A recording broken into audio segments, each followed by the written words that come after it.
Hey, happy Sunday. So we went out last night. We celebrated my mom's 60th birthday, but guess what? Her birthday is actually December 26th. So it's actually the day after Christmas, but we're celebrating her early a few times because she also has a gift coming on her birthday too, that she still don't know what it is. So I'm really excited about that. However, you know, I've had people say, Jenny, how do you do so much and get so much done? Sometimes I don't feel like I get a lot done, but how is moments like this?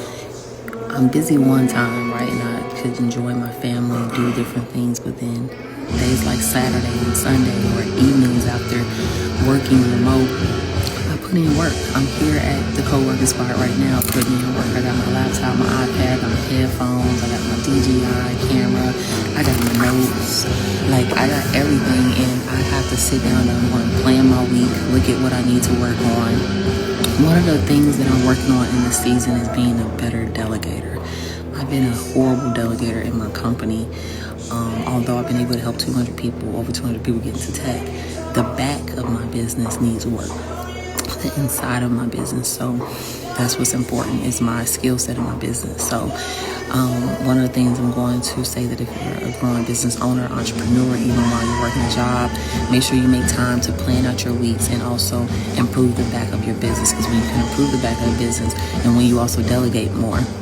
So two things: when you become a better delegator and when you improve your business, the back end of your business with systems and operations and processes, right?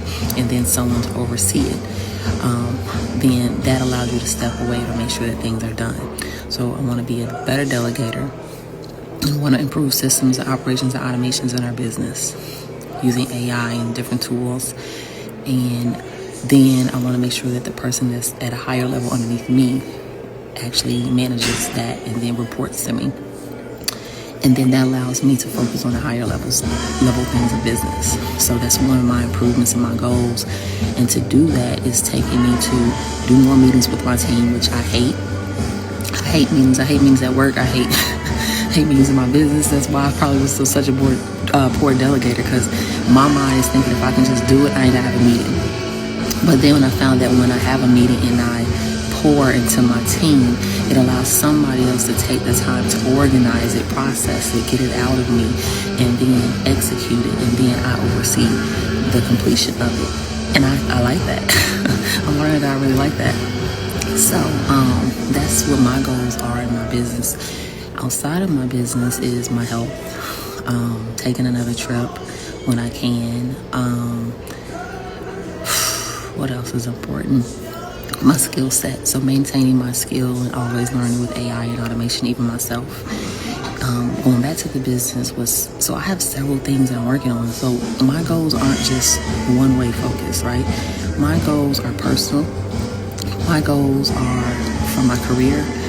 My goals are from also the landscape of like my family, and my goals are also from the landscape of my business.